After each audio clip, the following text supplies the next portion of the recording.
Doo doo doo doo. There we go. Ha ha.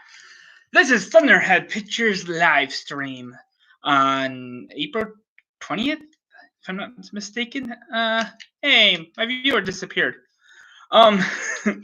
Okay. Oh, that person's back on. Hey, Emma. Yay. Woohoo.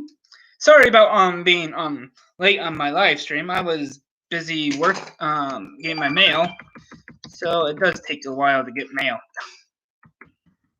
Okay. Today's stream we're gonna read a book.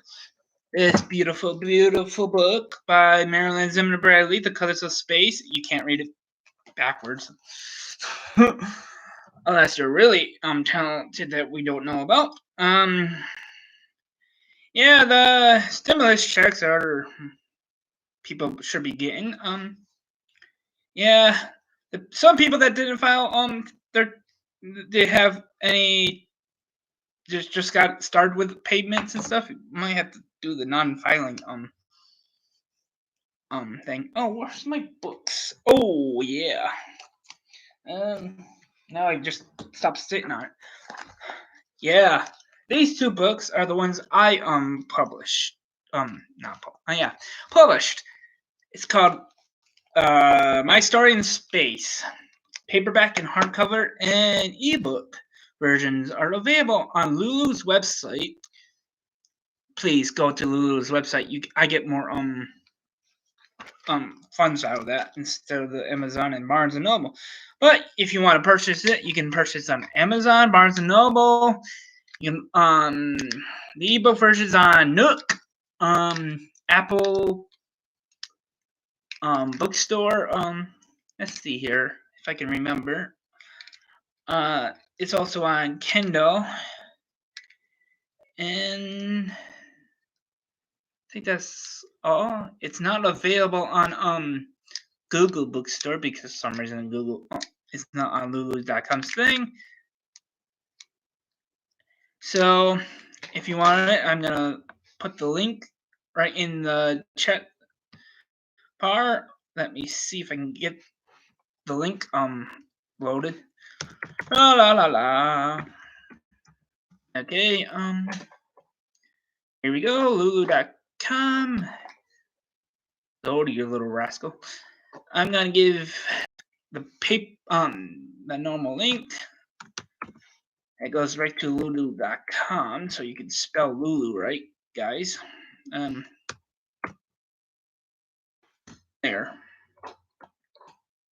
If you wanna search for it, you search for My Story in Space but make sure in the search engine the drop down bar has the ability that says bookstore when you search, so your search engines can be working. Shout out to my cousin that wanted me to make more videos. Hey Seth, if you're on, I hope you will like this. If you're not on, well, you'll watch it after it's done streaming. And my friend Emma is on. I wish I could figure out how to add her on the list so we can have a nice streaming, but they won't let me do it. Well, it'd be cool if I was able to stream 2 videos on here at once. So, no further ado, let's get to reading this beautiful book that my friend Emma bought me a long time ago. We did this on the radio, and I think she knows that. But the messages are cool. Thanks for whoever was on earlier. I think they signed off because the second person, 2 viewers are gone. I think that we were getting a little tired of hearing my voice. Okay, but first we're gonna read about the biography. About Bradley. Marilyn Zinor Zimmer Bradley was born June 3rd, 1930. Died on September 25th, 1999. Was a prominent author of fantasy novels such as The Mists of Avalon and the Dark Over series, often with a feminist outlook. In literary circles, she is often referred to by her initials MZB, a nickname reinforced by her friend and editor Donald A. Williamheim. By the way, this is a public domain book now, so I can read it. Okay, Chapter 1. The Lowry spaceport didn't belong on Earth. Bart Steele had thought that a long time ago when he first saw it. He had been just a kid then, 12 years old, and all excited about seeing Earth for the first time. Earth, the legendary home of mankind before the age of space, the planet of Bart's far back ancestors. And okay. And the first thing he'd seen on Earth when he got off the starship was the Lowry spaceport, and he thought right then it doesn't belong on Earth. He said so to his father, and his father's face had gone strange, bitter, and remote. A lot of people would agree with you, son, Captain Rupert Steelhead said softly. The trouble is, if the Lowry spaceport wasn't on Earth, we wouldn't be on Earth either. Remember that. Art remembered it 5 years later as he got off the strip of moving sidewalk. He turned to wait for Tommy Kendron, who was getting his baggage off the center strip of the moving roadway. Bart Steele and Tommy Kendron had graduated together the day before from the Space Academy of Earth. Now Tommy, who had been born on the ninth planet of the star Capella, was taking the Lowry starship to his faraway home, and Bart's father was coming back to Earth on the same starship to meet his son. Hmm. Wonder if that something's wrong here. 5 years, Bart thought. That that's a long time. I wonder if Dad will know me. Let let me give you a hand with that stuff, Tommy. I'll manage. Tommy chuckled, hefting the plastic cases. They don't allow you much baggage weight on the Lowry ships. Certainly not more than I can handle. More I can handle, Okay. The two lads stood in front of the spaceport gate for a minute. Over the gate, which was high and pointed and made of some clear, colorless material like glass, was jagged.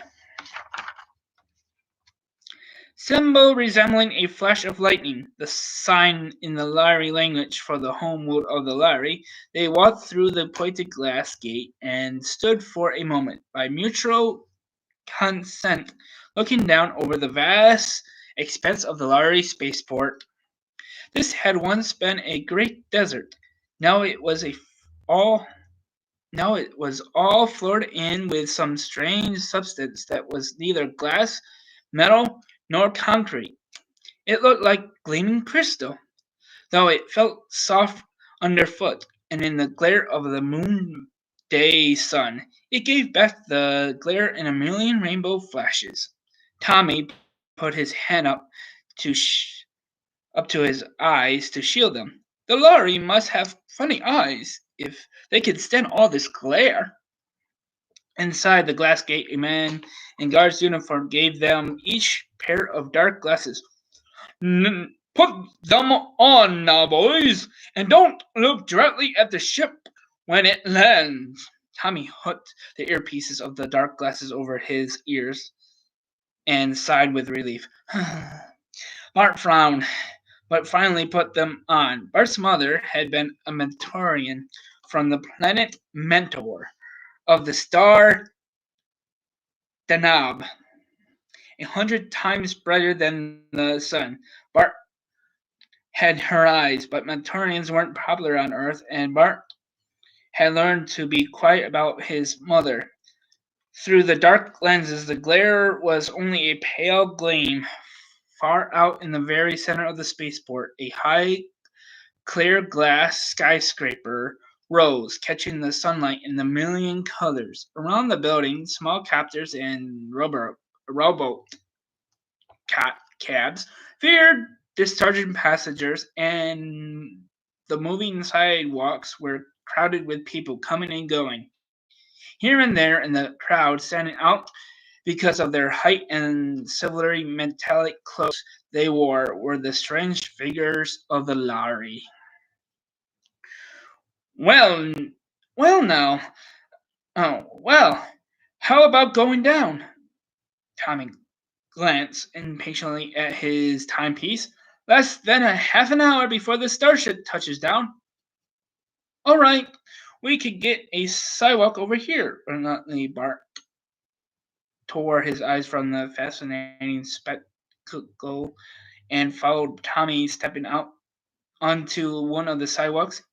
It bore them down a long, sloping ramp towards the floor of the spaceport, then sped towards the glass skyscraper, came to rest at the wide pointed doors, disposing them in the midst of the crowd. The jagged lightning flashes was there over the doors of the building, and the words, "Here, by the grace of the Lhari, is the doorway to all the stars." Bart remembered as if it were yesterday how he and his father had first passed through this doorway, and his father, looking up, had said under his breath, "Not for long, son.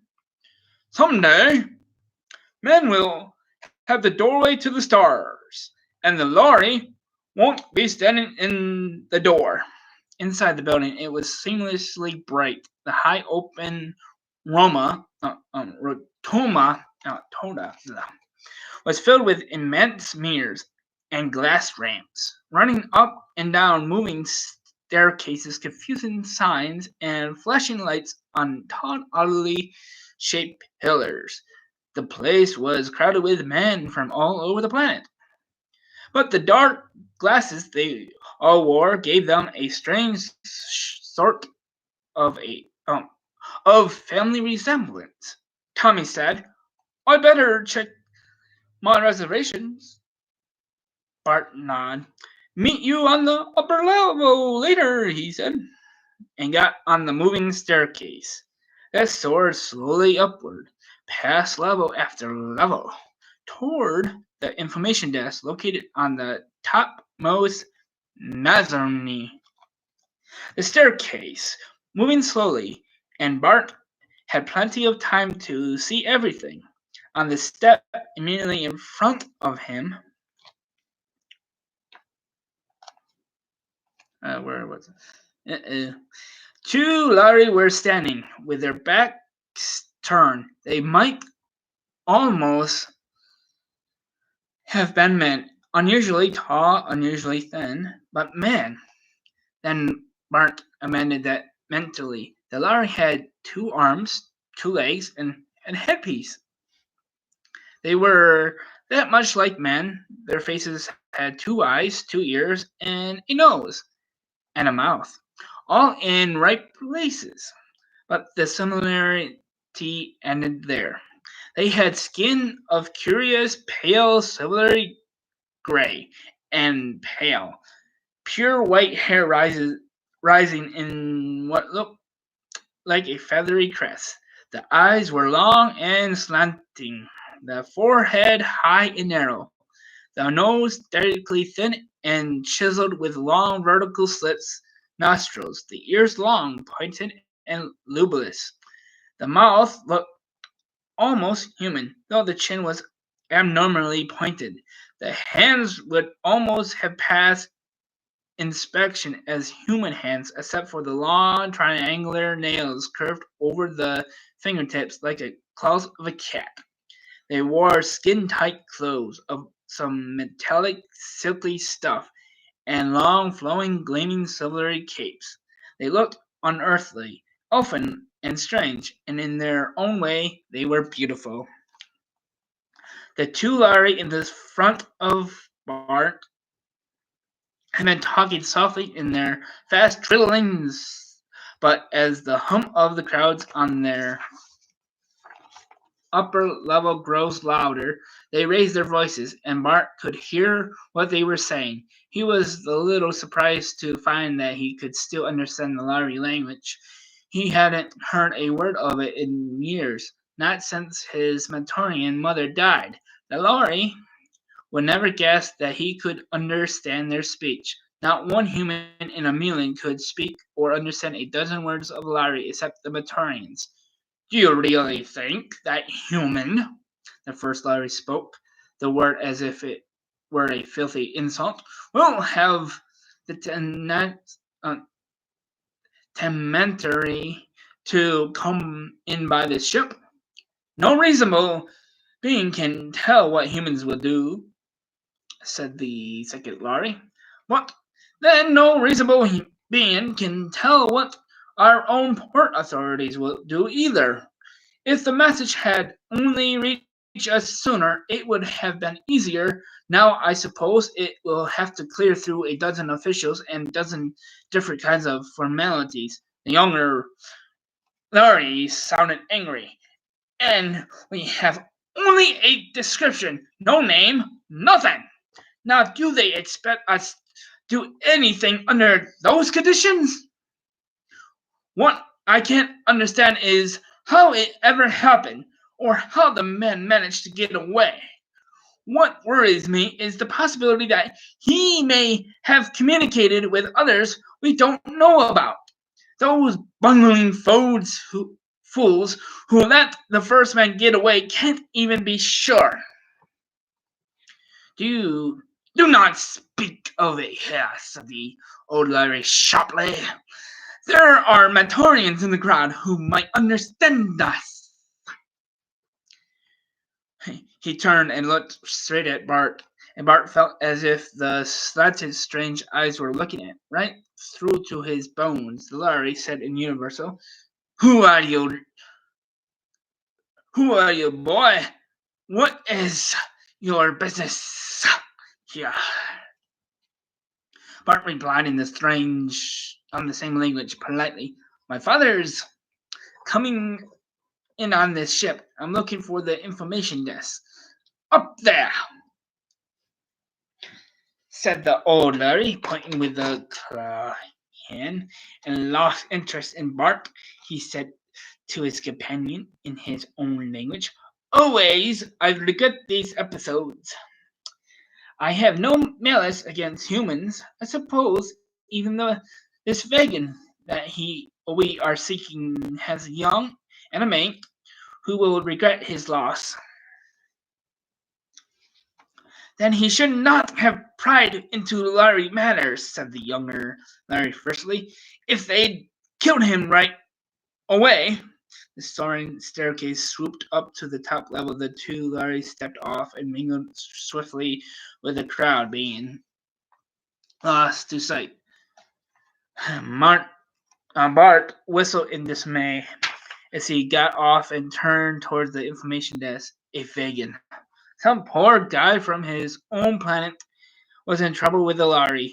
He felt a cold, crawling chill down his insides. The Lhari had spoken regretfully, but the way they'd speak of a fly they couldn't manage to swat fast enough. Sooner or later, you had to get down to it. They just weren't human.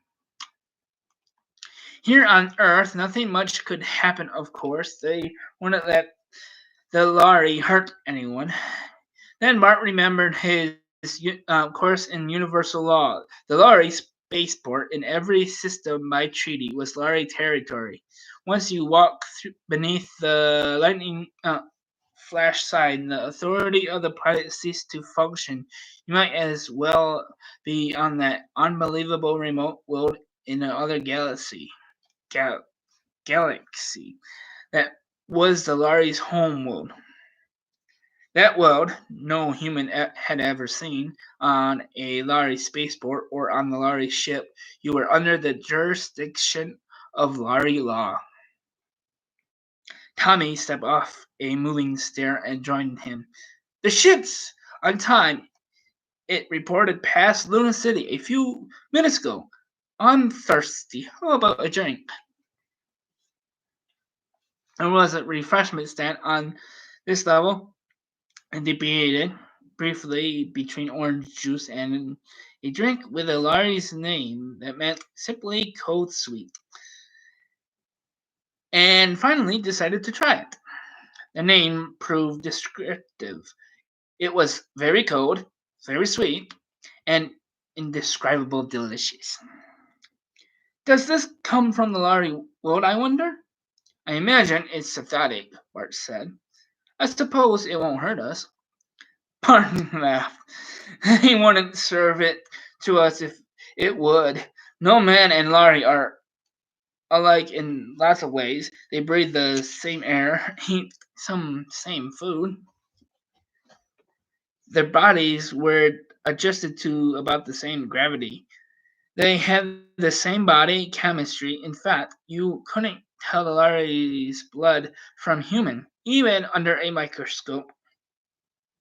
And in the terrible iron spaceport wreck 60 years ago, doctors had found that blood plasma from humans could be used for wounded Laurie and vice versa, though it wasn't safe to transfuse whole blood.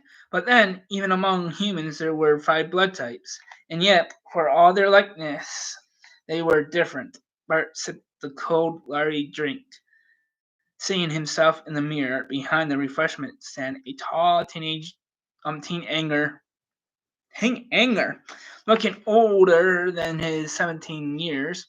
He was lithe and well muscled from 5 years of sports and acrobatics of the Space Academy. And he curled red hair and gray eyes, and he was almost as tall as a Larry. I want to thank again to the two people that actually joined this stream. If you just join when I'm reading this, I'm reading The Colors of Space by Marilyn Zimmer Bradley. It's in the public domain, people, so don't worry about that I'm getting in trouble or something like that. Well, I'm gonna hold off reading the rest of chapter 1. I have to go and get some drink. So, if you wanna, my live chat is on. If you wanna write stuff down, talk to each other, anything like that, make sure it's you stay in on the YouTube's community guidelines. Nothing bad or anything like that, or no bullying, please. No bullying in that chat. Just nice, clean information, since we're all stuck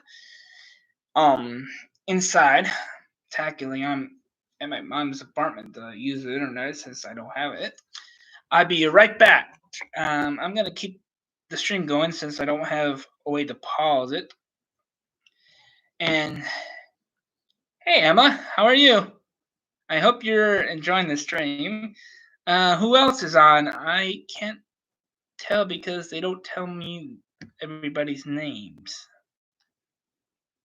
It says that they just give me numbers. Yeah.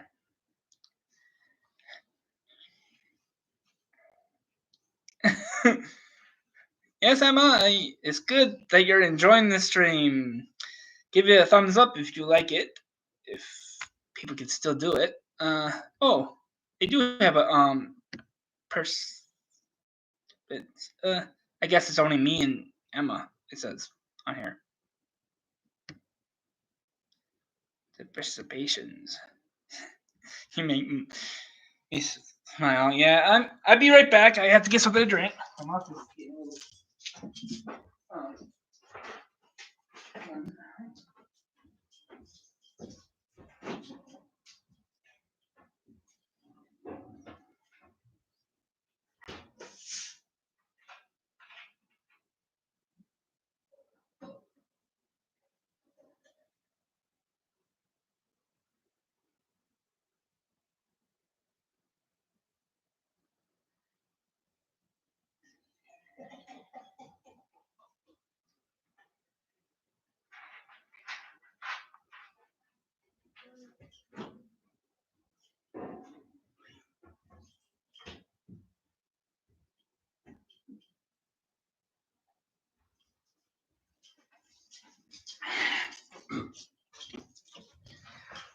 Oh.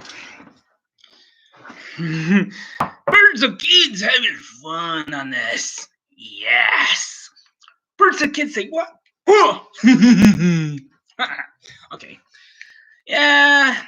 If you want to see Emma's videos, there's some on my channel. If you wanna see her on the videos that she made, I hope Emma will put her YouTube channel link on there so people can in the live chat. If you're watching this after the stream, the live chat system should work, so you might have to keep your screen from being full screen. I like having full screen though. I also like having pop-out chats separate too. Yeah. Oh yeah, I miss doing radio at in Hook Community Radio. I also miss doing my work at the YMCA in Warsaw. Hope this virus hurries up and gets done.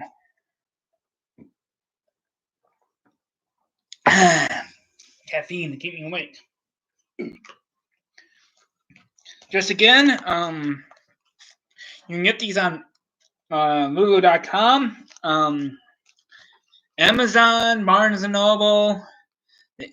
I forgot to say, Ingram Book Catalog Network if you're want a library or a brick and mortar store.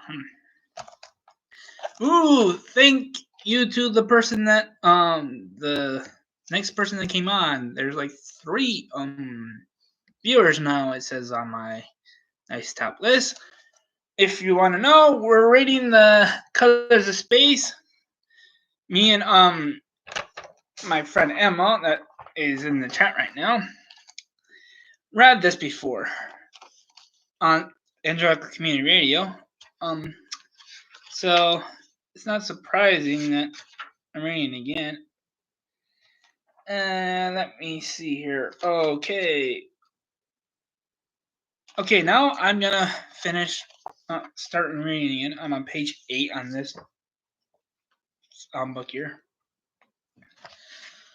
Then his 17 years, he was leave and a well must go from muscle from 5 years of sports and acrobatics at the Space Academy. He had curled red hair and great eyes, and he was almost as tall as a Larry. Will Dad know me? I was just a kid, just a little kid, when he left me here, and now I'm all grown up. Tommy grinned at him in the mirror. What are you going to do now we finish our so-called education? What do you think? Go back to Vega with Dad, buy Larry's ship, and help him run Vega Interplanet? Why else would I bother with all that astrogation and math? You're lucky. You're the lucky one with your father owning a dozen ships.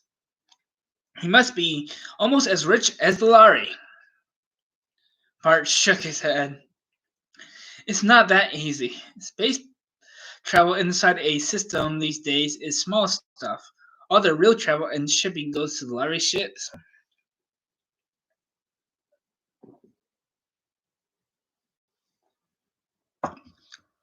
It was a sore point with everyone. Thousands of years ago, men had spread out from Earth, first to the planets, then to the nearest stars, crawling in ships that could travel no faster than the speed of light. They had even believed that was an absolute limit, that nothing in the universe could exceed the speed of light. It took years to go from Earth to the nearest star. But they'd done it. From the nearest stars, they had sent out colonizing ships all through the galaxy. Some vanished and were never heard from again, but some made it. And in a few centuries, men had spread all over hundreds of star systems. And then men met the people of the Larry.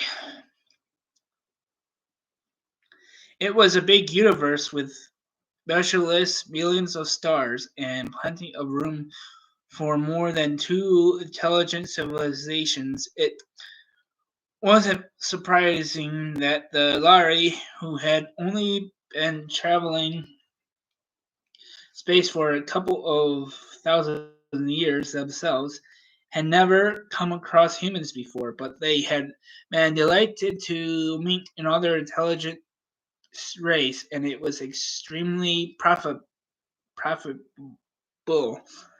because men because men were still held mostly to the planets of their own star systems.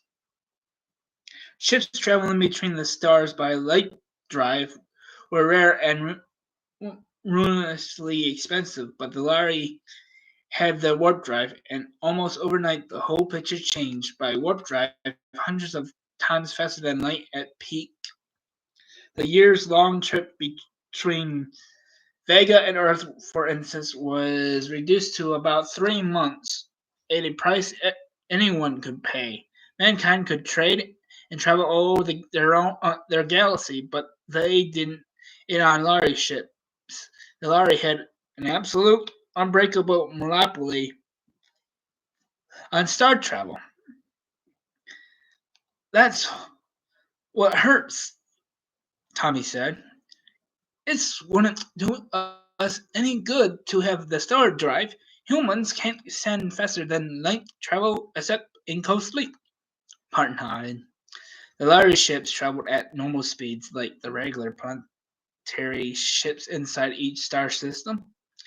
Then, at the borders of the vast gulf of emptiness between stars, they went into warp drive. But first, every human on board was given the code sleep treatment that placed them in suspended animation, allowing their bodies to endure the warp drive.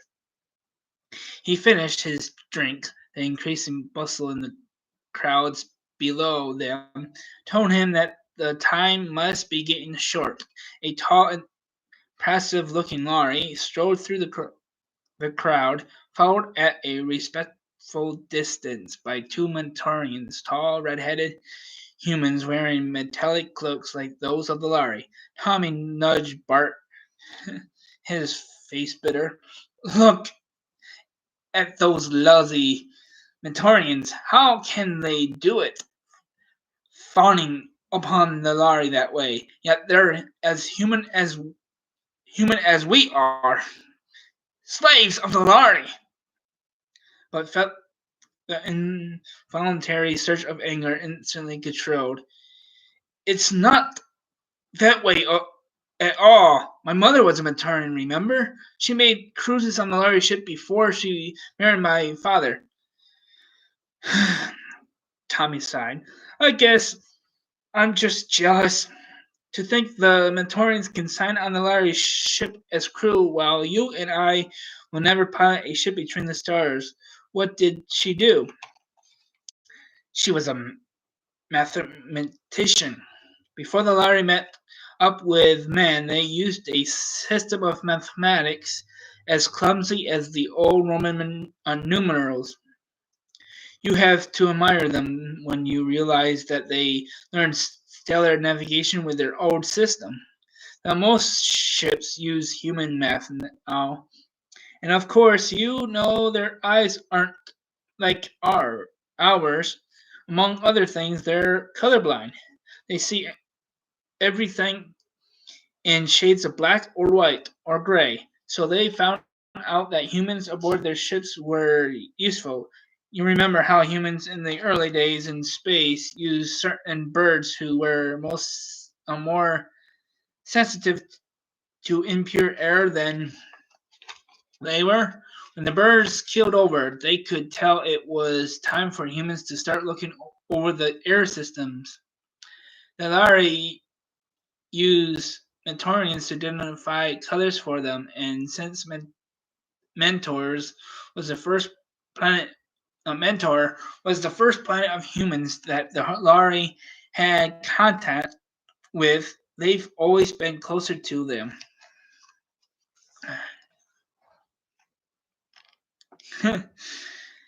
Tom By the way, Grant, Manswitch, I'm not a good singer, just to let you know. I but I like reading books, so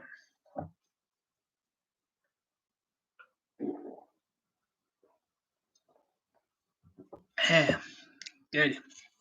Yeah. Oops.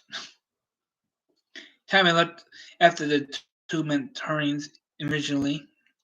The fact is, I ship out the lard myself. If I could, wouldn't you? Bart's mouth twisted in a very weary smile. No, he said. I could, I could. I'm half Mentorian. I could even speak Lari. Why don't you?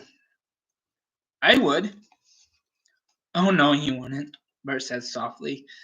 Not even very many Mentorians will. You see, the Lari don't trust humans too much. In the early days, men were always planting spies on Lari ships to try and steal the secret of the warp drive. They never managed it, but now nowadays, the Lari give all the Mentorians what amounts to a brainwashing deep hypnosis before and after every voyage, so they can neither look for anything that might threaten Lari's monopoly of space, nor reveal it even on their truth drug if they find it out. You have to be pretty fanatical about space travel to go through that. Oh, my mother could tell us a lot of things about her cruises with the Lari. The Lari can't tell a diamond from a ruby, except by spectrographical analysis, for instance. And she, hey, I, a high gong note sounded somewhere. Bing, boom, boom, touching off an explosion of warning bells. Bing, beep, beep, beep, beep, beep. And buzzers all over the enormous building. Bart looked up. The ship must be coming into land. I better check into the passenger's side, Tommy said. He stuck out his hand. Well, Bart, I guess this is where I say goodbye. They shook hands, their eyes meeting for a moment. An honest grief in some indifferable way. This party marked the end of their boyhood. Good luck, Tom. I'm going to miss you. They wrung each other's hands again, hard. Then Tommy picked up his luggage and started down a sloping ramp towards an enclosure marked to passenger entrance.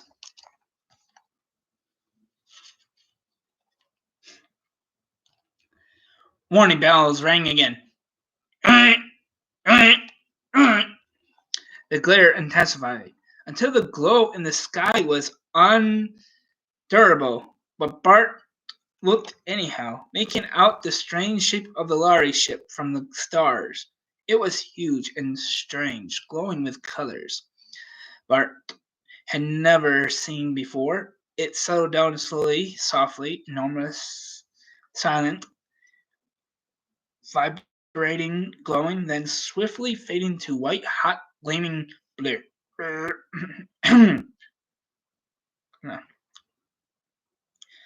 Blue dawning down. Okay. Special to red. Gleaming blue, dawning down through the visible spectrum to red. At last, it was just a gleaming, glassy, lowering metal color again. High up in the ship's side, a yawning gap slid open, extruding the staircase, and man and Larry began to descend. Bart ran down a ramp and surged out on the field with the crowd, his eyes alert for his father's tall figure. Noted with surprise that the ship's stairs were guarded by four cloaked Lhari, each with Mentorian interpreters. They were stopping each person who got off the starship, asking for identity papers. Bart realized he was seeing another segment of the same drama he had overheard discussed and wished he knew what it was all about. The crowd was thinning now. Robocabs were swerving in, hovering above the ground to pick up passengers, and veering away. The gap in the starship side was closing, and still Bart had not seen the tall, slim, flame-haired figure of his father. The port on the other side of the ship, he knew, was for loading passengers. Bart moved carefully through the thinning crowd, almost to the foot of the stairs. One of the lorry, checking papers, stopped and fixed him with an inscrutable gray stare, but finally turned away again. Bart began really to worry. Captain Steele would never miss his ship, but he saw only one disembarking passenger who had not yet been surrounded by the group of welcoming relatives or summoned a robocab and gone. The man was wearing vegan clothes, but he his wasn't Bart's father. He was a fat little man with ruddy cheeks and a fringe of curling gray hair all around his bald dome. Maybe he'd know if there was no other vegan on the ship. Then Bart realized that the um, little fat man was staring straight at him. He returned the man's smile rather hastily, then blinked, for the fat man was coming straight toward him. Sorry about my English. My voice is a little off today. Hello, son, the fat man said loudly. Then, as two of the lorry started toward him, the strange man did an incredible thing. He reached out his two hands and grabbed Bart. Well, boy, you've sure grown, he said in a loud, cheerful voice. But you're not too grown up to give your old dad a good hug, are you? He pulled Bart roughly into his arms.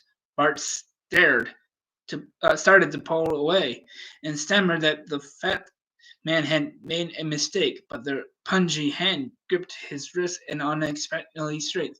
Bart, listen to me, the stranger whispered in a harsh, fast voice. Go along with this, or we're both dead. See those two lorry watching us? Call me Dad good and loud if you want to live, because believe me, your life's in danger right now. End of chapter 1. I will read the other chapters. The next live stream. I want to read my chapter from my my story my Star in Space hard. Here's a paperback version. Here's a nice hardcover. Everything's backwards since I'm using web camera.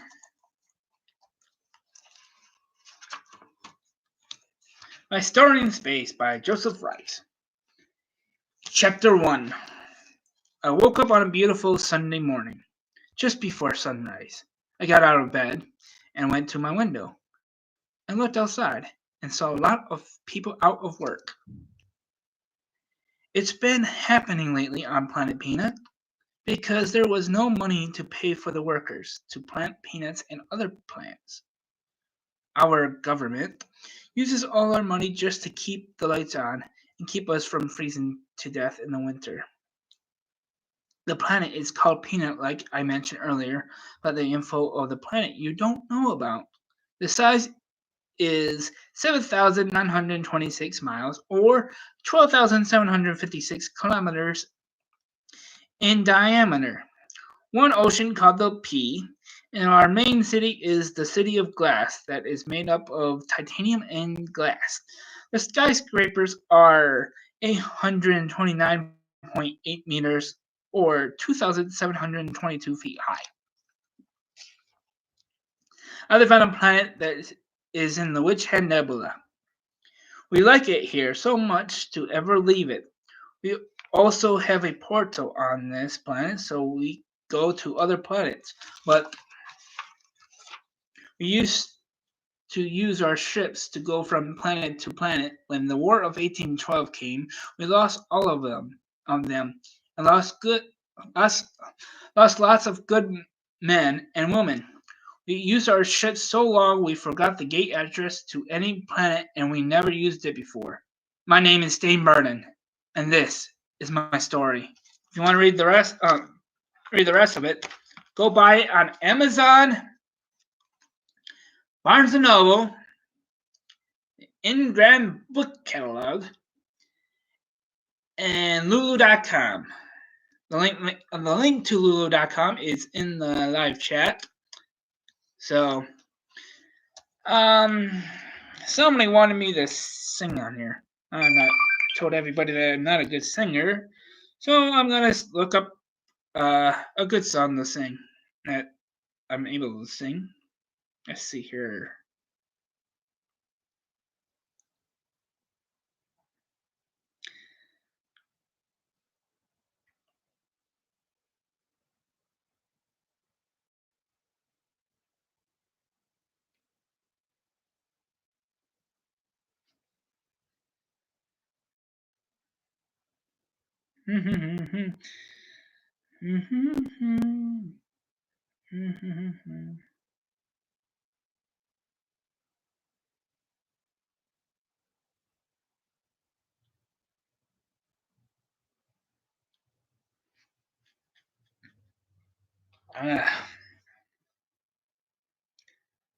Okay, that's not what I want.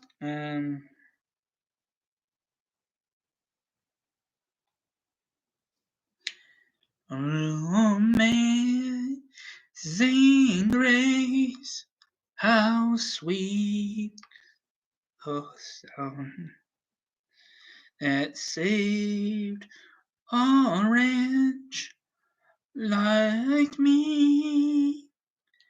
I once was lost, but now I'm found. Okay, let me sing that song again with all 13 verses. I like 13 verses. Yes, 13 verses. 13 verses. Let's get this song going. Okay, let's see if I can find it. Amazing grace, how sweet the sound that saved a wretch. Ooh, somebody did a boo boo on the song.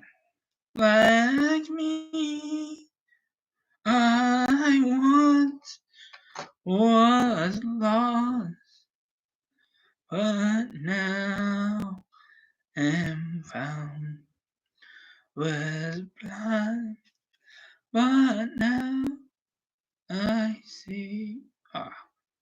One minute. Let me get all the 13 verses on here. Some people don't have the verses right. Some people do. And evil does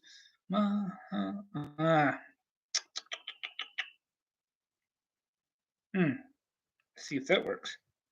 Does that work?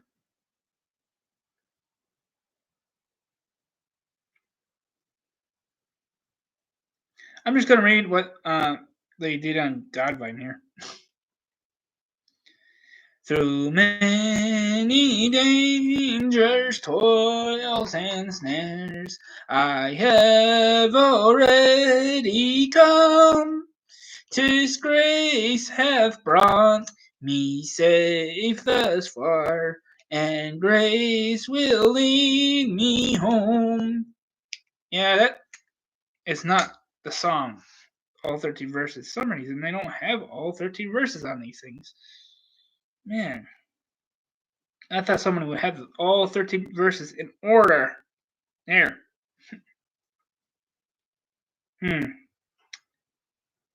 Okay.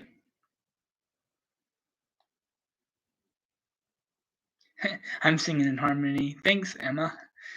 Don't worry, I will get the song going. They have a little video of the lyrics. I hope they got them in order.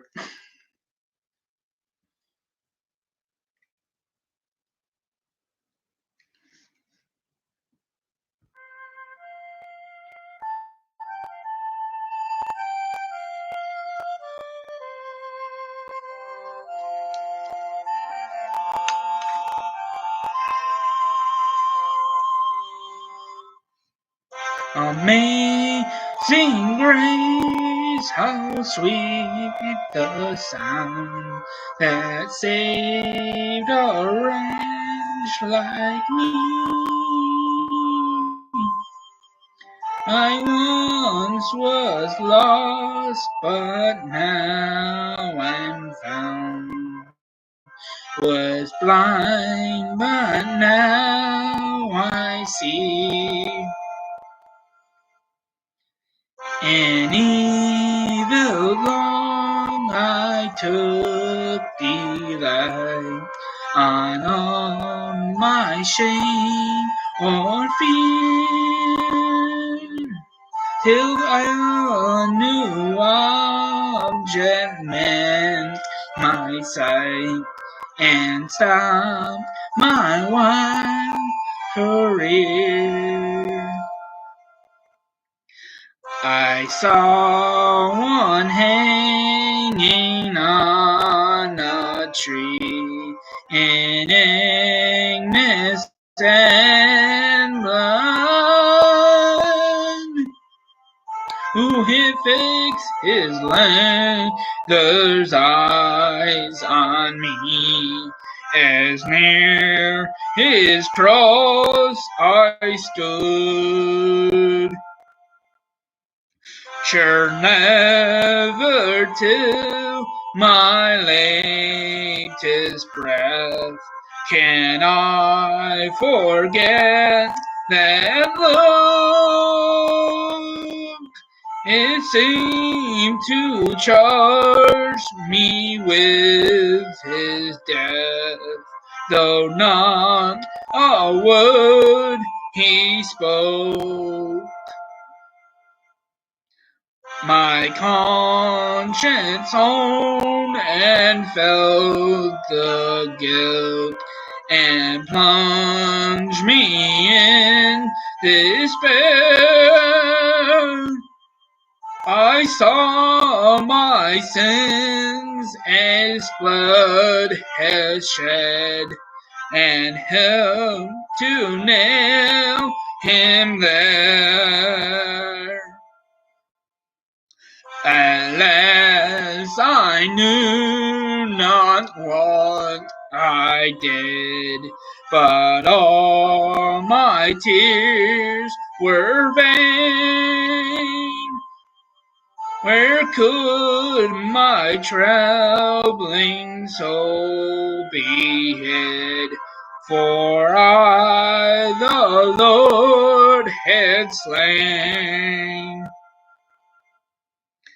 A second look he gave, which said, I freely all forgive. This blood is for thy ransom paid. I die that thou mayest live. 'Twas grace that taught my heart to fear, and grace my fears relieve. How precious did that grace appear the hour I first believed. Through many dangers, toils, and snares, I have already come. 'Tis grace hath brought me safe thus far, and grace will lead me home. The Lord has promised good to me. His word my hope secures. He will my shield and portion be, as long as life endures. Yea, when this flesh and heart shall fail, and mortal life shall cease, I shall possess within the veil a life of joy and peace. The earth should shelve like snow, the sun forbear to shine. But God who called me here below will be forever mine. When we've been there 10,000 years, bright shining as the sun, we've known less days to sing God's praise than when we first begun.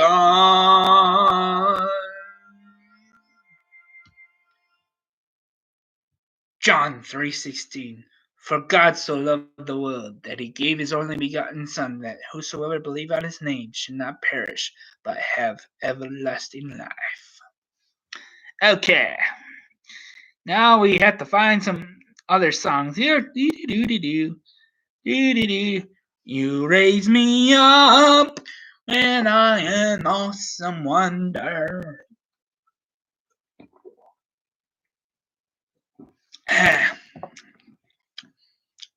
Oh, excuse me.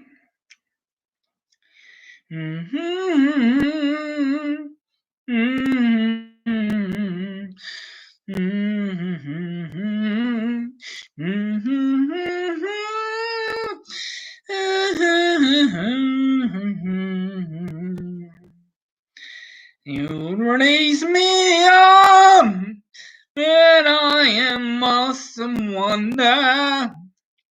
Peter Hollins does good songs too, so let's see here. What other songs should I sing? Emma, what songs should I sing that are in the public domain? Oh, thanks, Joe. Have a good night. Oh, you're going in my way? I wanted to sing more. Okay. Let's see here. When peace like a river. There it is. I hope I found it.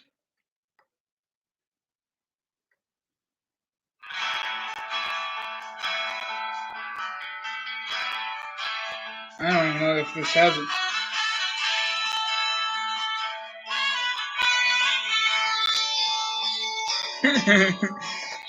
He's like a river attendeth my way, when sorrows like sea billows roll. Whatever my lot thou hast taught me to say, it is well with my soul.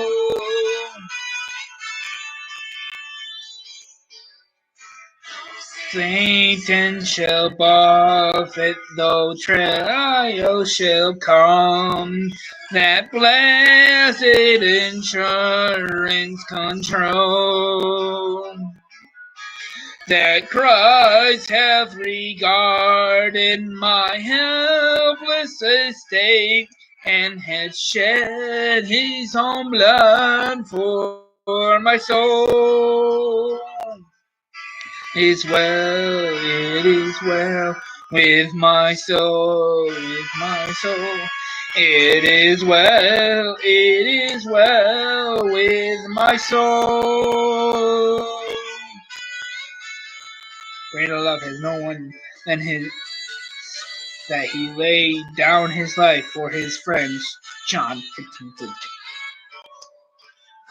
So and hold the bodiless of this glorious thought, my sin not in part, but the whole is nailed to the cross, and I bear it no more. Praise the Lord, oh my soul.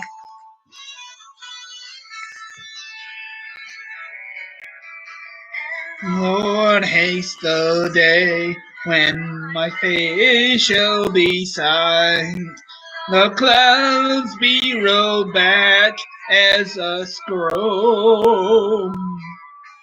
The trump shall resound, and the Lord shall descend. Even so, it is well with my soul. It is well with my soul, with my soul. It is well with my soul. My soul find rest in God alone. My salvation comes from Him. He alone is my rock and my salvation. He is my fortress. I will never be shaken. Psalms 62, verses 1 to 3. Sing the Lord a new song. Sing the Lord all the earth. Sing the Lord, praise His name. Proclaim His salvation day after day. Declare His glory among the nations, His marvelous deeds among all peoples. Psalms 96, verses 1 through 3. Come to me, all you who are weary and burdened, and I will give you rest. Jesus' words in Matthew 28:11. Alright, I don't know. I'm just reading what the screen is. Praise the Lord, all my soul, all my innermost being. Praise His holy name. Psalms 103:1. Ah! What was my... Let me see. Haha! Okay, now that's over. No, don't play. Oh, sheesh. I think they will stop playing after a while.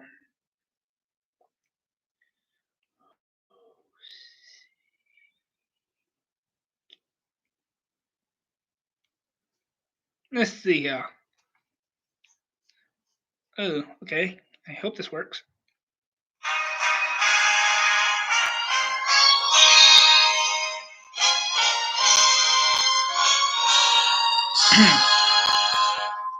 Oh, say, can you see by the dawn's early light what so brightly we held at the twilight's last gleaming, whose front straight and bright stars through the perilous fight over the ramparts we watch were so gladly streaming, and the rocket's red glare, the bomb bursting in air, gave proof through the night that our flag was still there.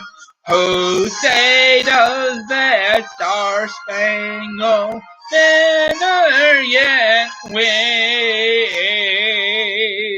over the land of the free and the home of the brave? The only reason why I'm not singing Taylor Swift songs is because they're copyrighted. into the unknown. I'm not singing that song. Yeah, maybe this song will work. 1,000 Years by Christine Perry. I like this song. It's a nice love song. There's actually two parts to the song. One on the first movie and the second one on the second movie soundtracks. Heart beats fast, colors and promises. How to be brave. How can I love when I'm afraid to fall? But watching you stand alone, all of my doubt suddenly goes away somehow. One step closer. I have died every day waiting for you. Darling, don't be afraid. I have loved you for 1,000 years. I love you for 1,000 more.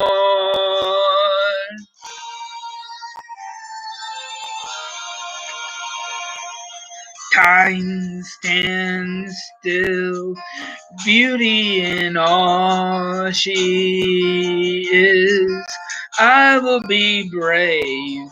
I will not let anything take away what's standing in front of me. Every breath, every hour has come to this. One step closer.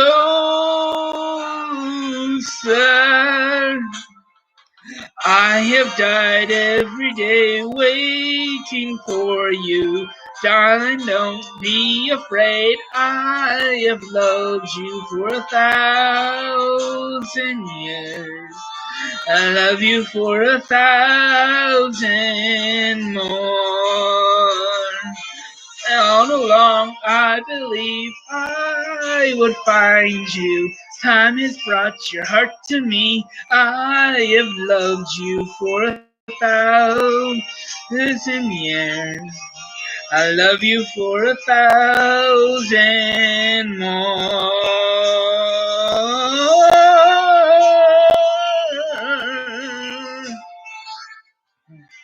By the way, I don't have anybody special.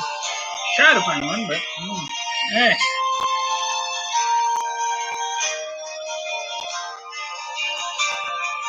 Really?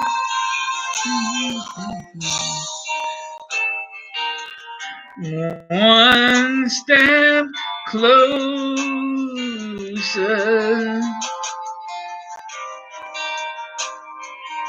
One step closer. I have died every day waiting for you. Darling, don't be afraid. I have loved you for 1,000 years. I love you for 1,000 more. And all along I believe I would find you. Time has brought your heart to me. I have loved you for 1,000 years. I love you for 1,000 more.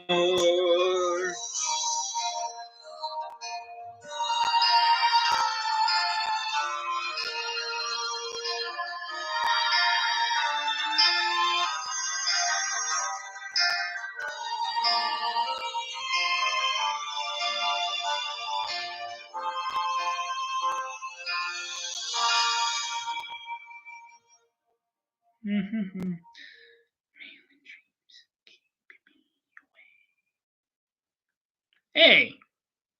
Would you like to own your dream? No. No ads. Some ads just like popping up out of nowhere. Okay, let me search for a song that I like.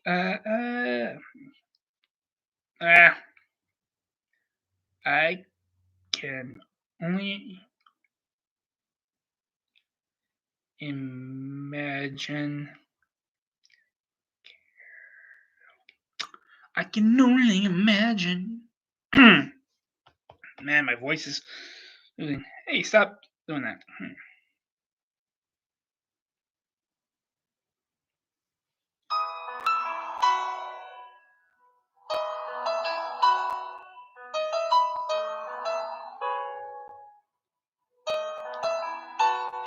I can only imagine what it will be like when I walk by your side.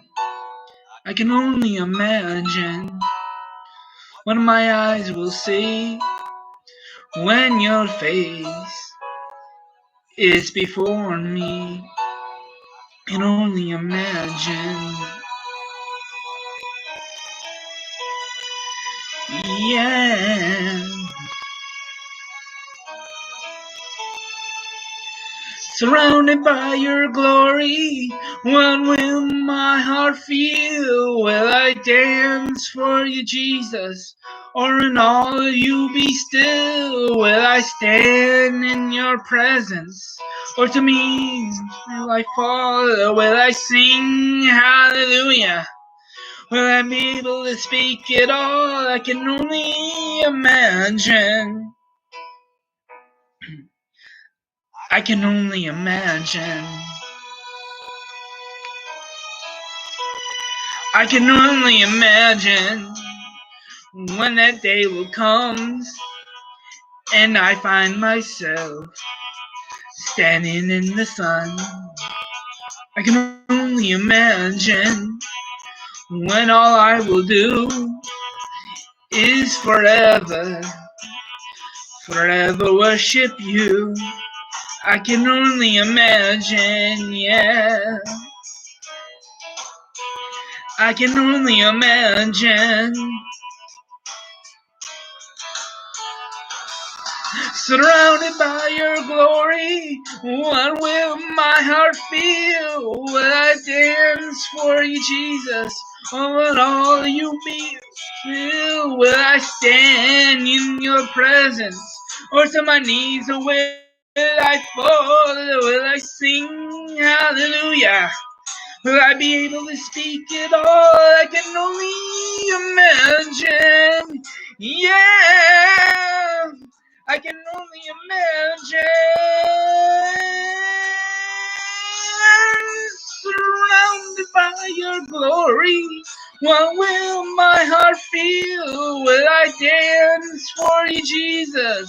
Or in all you be still? Will I stand in your presence? Or to my knees, or will I fall? Or will I sing hallelujah? Will I be able to speak it all? I can only imagine. Yeah, I can only imagine. I can only imagine. Yeah, I can only imagine. I can only imagine.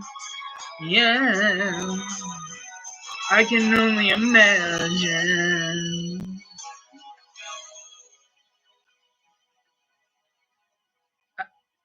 I can only imagine when all I will do is forever worship you.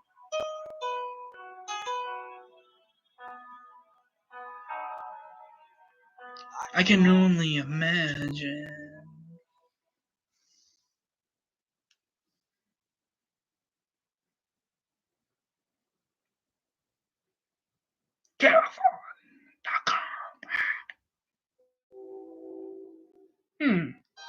What is the best kept secret to becoming a great singer?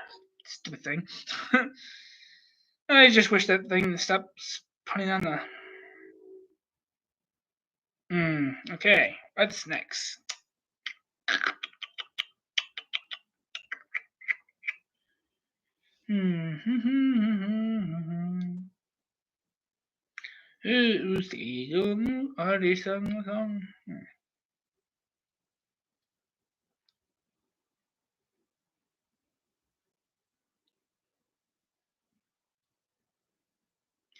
You belong with me.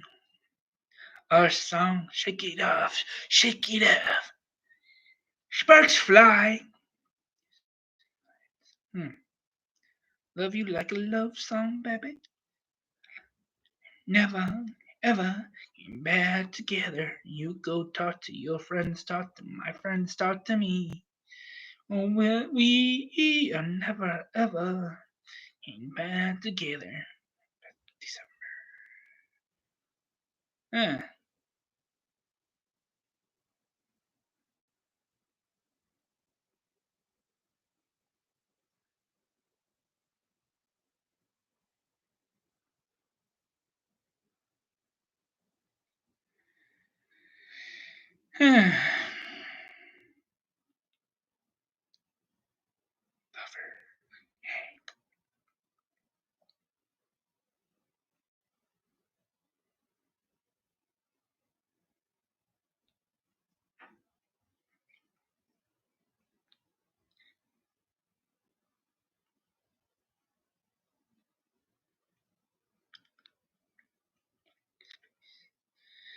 Lots of songs. Love story.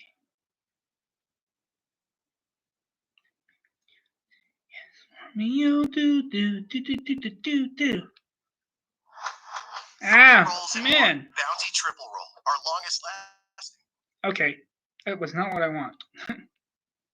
There. Man, these stupid ads on YouTube. We will never ever get back together. Hang.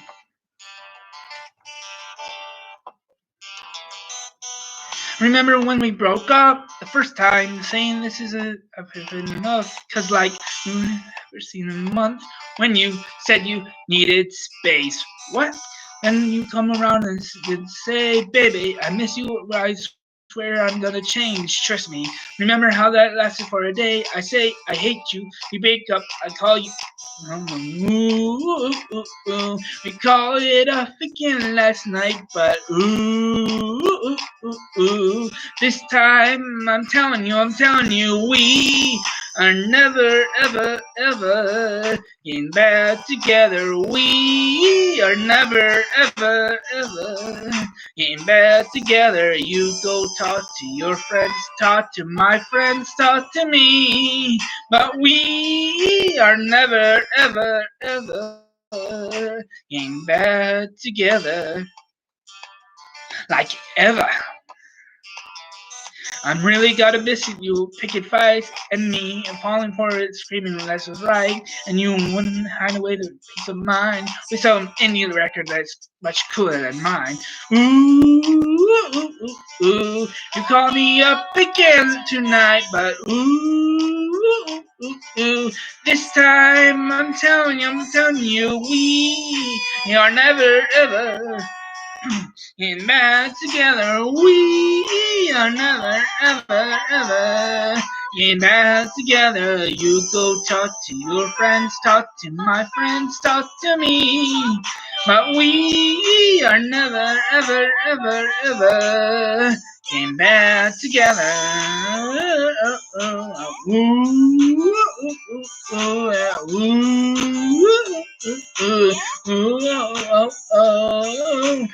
I used to think that we were forever and ever, and I used to say, and never say never. So he called me up, he's like, I still love you, and I'm like, I just mean this as Austin, like, we never getting back together, like, ever. No,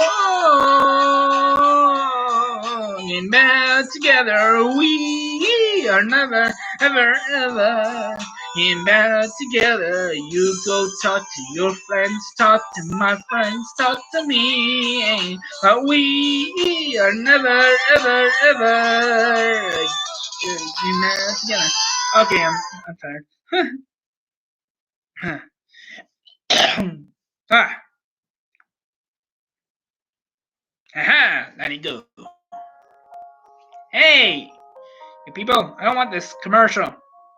There. I hate commercials on these things. Let it go. Let it go.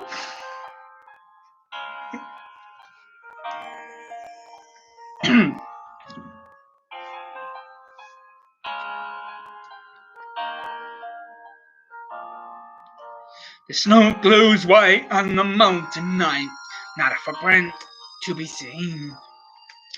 A kingdom of isolation, and it looks like on the clean. What? The wind is howling like this swirling storm inside. Couldn't keep it in, heaven knows I tried. Don't let them in, don't let them see. Be the good girl you always have to be. Cause you don't feel, don't let them know. Well, now they know. Let it go, let it go. Can't hold it back anymore. Let it go, let it go. Turn away and slam the door. I don't care what they were going to say. Let the storm rage on.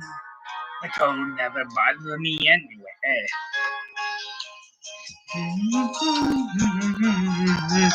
It's funny how some distance makes everything seem smart. And the fears that once controlled me can't get to me at all. It's time to see what I can do to test the limits and break through. No right, no wrong, no rules for me. I'm free. Let it go, let it go. I'm the one with the wind and sky. Let it go, let it go. You'll never see me cry. Here I stand, and here I'll stay. Let the storm rage on.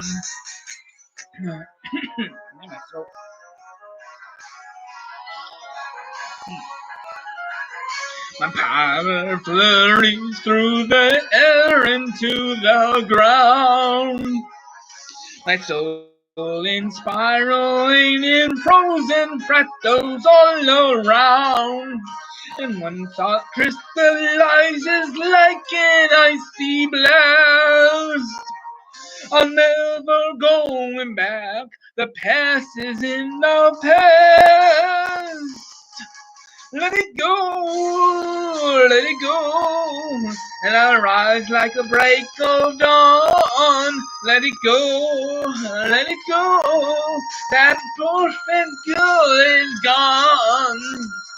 Here I stand in the light of day. Let the storm rage on. The cold never bothered me anyway. If you want to listen to impressions and stuff from Disney characters, go to Brian Hall's channel. I'm just announcing people's channels. Sorry. Let it go, eh? Let's see here. A million dreams is keeping me awake for the first time when oh new world, a new fantastic point of view. No one to tell us no or where to go. Oh, you stinky thing. Ah, I lost one person. Oh, crap. Sorry, people. This is not what we're supposed to do. A million dreams keeping me awake. I'm gonna end this after this song.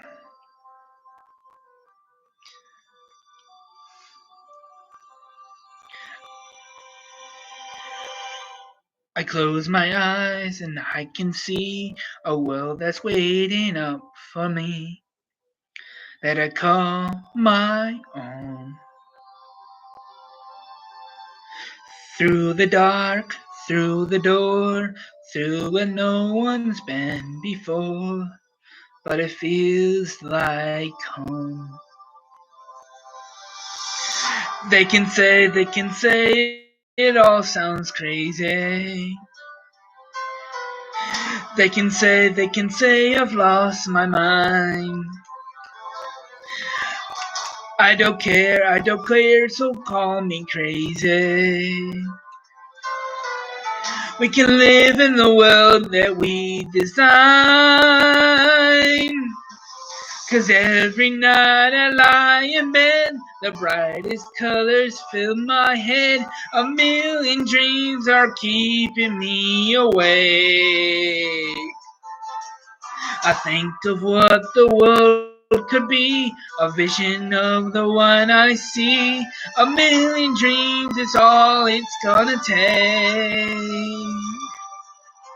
A million dreams for the world we're gonna make.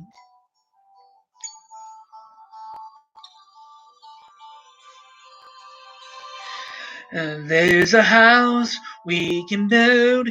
Every room inside is filled with things from far away. Special things I compile, each one there to make you smile on a rainy day. They can say it all sounds crazy. They can say we've lost our minds. I don't care if they call us crazy. Run away to a world that we design. Every night I lie in bed, the brightest colors fill my head. A million dreams are keeping me awake. I think of what the world could be, a vision of the one I see. A million dreams is all it's gonna take. Oh, a million dreams for the world we're gonna make. However big, however small, let me be part of it all. Share your dreams with me. You may be right, you may be wrong, but say that you bring me along to the world you see, to the world I close my eyes to see. I close my eyes to see. 'Cause every night I lie in bed, the brightest colors fill my head. A million dreams are keeping me awake. A million dreams, I think of what the world could be. A vision of the one I see. A million dreams is all it's gonna take. A million dreams for the world that we're gonna make.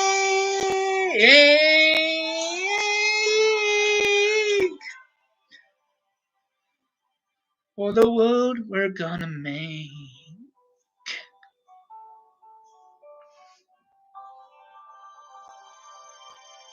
Thank you. And that is the end of Thunderhead Pictures Live on May 20th. No, April 20th. I'm really screwing up my own words.